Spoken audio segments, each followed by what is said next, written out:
اب آتے ہیں اس طرف کہ اگر قرآن میں ہر سوال کا جواب موجود ہے تو پھر اس سوال کا جواب بھی ضرور ہونا چاہیے کہ ذی القرنین کون ہے۔ اور ناظرین، اللہ سبحانہ و تعالیٰ نے قرآن میں اس سوال کا جواب ایک نہیں بلکہ کئی مقامات پر بہت ہی صراحت کے ساتھ واضح کر دیا۔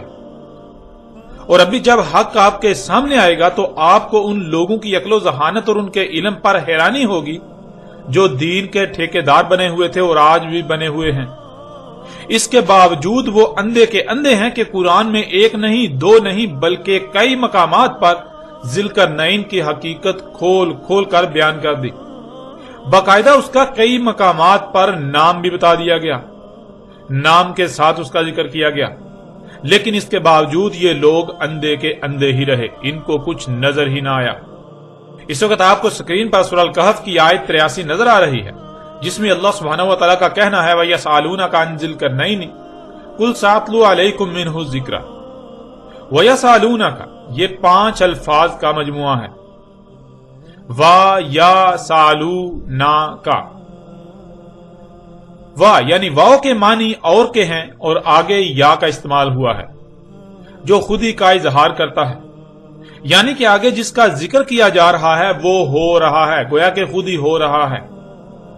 اگلا لفظ ہے سالو، جو کہ سال سے ہے۔ سال کہتے ہیں حاجت روائی کے لیے کسی کی طرف لپکنا، اور اس کے ساتھ واو کا استعمال اسے حال کا صیغہ بنا دیتا ہے کہ ایسا ہو رہا ہے، یعنی کوئی حاجت ہے، اس حاجت روائی کے لیے کسی کی طرف لپکا جا رہا ہے۔ اور اگلا لفظ ہے نا، جس کے معنی ہم یعنی اللہ خود اپنا ذکر کر رہا ہے۔ اور پھر اگلا لفظ ہے کا، جس کے معنی تو یعنی جس سے اللہ مخاطب ہے، اللہ کا رسول، اللہ کا بیعث کیا ہوا، اللہ کا نمائندہ، جسے اللہ نے انسانوں کی رہنمائی کے لیے کھڑا کیا۔ اللہ جس کی صورت میں انسانوں سے خطاب کر رہا ہے، انسانوں سے کلام کر رہا ہے، انسانوں کو ان کے سوال کا جواب دے رہا ہے۔ اب آتے ہیں ناظرین اس پورے لفظ کی طرف، وَيَسْأَلُونَكَ، اور یہ جو حاجت روائی کے لیے لپکا جا رہا ہے وہ ہماری طرف لپکا جا رہا ہے، ہماری طرف سے تو ہے، تو ان کی حاجت روائی کر، یعنی ان کے سوال کا جواب دے۔ ناظرین ذرا غور کرے، اگر کسی کے پاس علم ہی نہیں تو کیا آپ اس کے پاس اپنا سوال لے کر جائیں گے؟ جو آپ کی حاجت روائی کر ہی نہیں سکتا اور آپ کو علم ہو تو کیا پھر بھی آپ اس کی طرف لپکیں گے اپنی حاجت روائی کے لیے؟ نہیں، بالکل نہیں، بلکہ آپ اسی کی طرف لپکیں گے جس کے بارے میں آپ کا گمان ہوگا کہ یہ آپ کی حاجت روائی کر سکتا ہے، یہ آپ کے سوال کا جواب دے سکتا ہے۔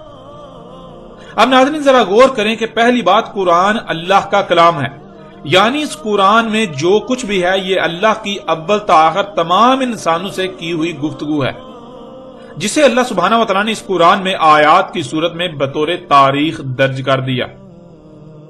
آیت کی جمع ہے، اور آیت کہتے ہیں پوری شے کا چھپے ہوئے ہونا سوائے اس کے چھوٹے سے حصے کے، چھوٹے سے پہلو کے۔ وہ جو چھوٹا سا حصہ، تھوڑا سا حصہ، چھوٹا سا پہلو سامنے ہوتا ہے اسے عربی میں آیت کہا جاتا ہے۔ جب آیت میں غور کیا جائے، اس کی گہرائی میں جایا جائے تو کیا چھپا دیا گیا تھا وہ سامنے آ جائے گا، یعنی آیت بیان ہو جائے گی۔ اب ناظرین آپ خود غور کریں کہ قرآن میں کس کی آیات ہیں، یہ آیات کس نے اتاری؟ کیا اللہ کے علاوہ کوئی اور ایسا ہے جس کی یہ آیات ہوں؟ نہیں، بالکل نہیں۔ قرآن میں اللہ کی آیات ہیں، اللہ نے سب آیات اتاری۔ ناظرین جب یہ آیات اللہ کی ہیں تو پھر اللہ کے علاوہ کس کو علم ہو سکتا ہے کہ اللہ نے ان آیات کے پیچھے کیا چھپایا ہے؟ جو نظر آ رہا ہے اس کی اصل حقیقت کیا ہے؟ اللہ کے علاوہ کون ہے جو ان آیات کو بیان کر سکتا ہے، یعنی ہر لحاظ سے کھول کھول کر واضح کر سکتا ہے؟ جب یہ اللہ کی آیات ہیں تو اللہ کے علاوہ کوئی بھی یہ جواب نہیں دے سکتا کہ ان آیات کے پیچھے کیا چھپا دیا گیا، ان آیات کی اصل حقیقت کیا ہے، ان آیات کو بیان کیسے کیا جا سکتا ہے۔ اور اسی وجہ سے اللہ سبحانہ وتعالی نے اس آیت کے شروع میں ہی کہا کہ یہ جو سوال کیا جا رہا ہے یہ سوال ہم سے ہے، یعنی یہ سوال اللہ سے کیا جا رہا ہے، صرف اور صرف ہم ہی یعنی اللہ ہی اس کا جواب دے سکتا ہے۔ اور ہم یعنی اللہ کون ہے اور ہم یعنی اللہ کیسے جواب دیتا ہے، اسی کا اللہ سبحانہ وتعالی نے آگے جواب دے دیا کہ تو ہماری طرف سے ان کے سوال کا جواب دے، یا یہ بھی کہہ سکتے ہیں کہ اللہ کہہ رہا ہے ہم تیری صورت میں ان کے سوال کا جواب دے رہے ہیں۔ اللہ اپنے رسول کو کہہ رہا ہے کہ تو ان کے سوال کا جواب دے۔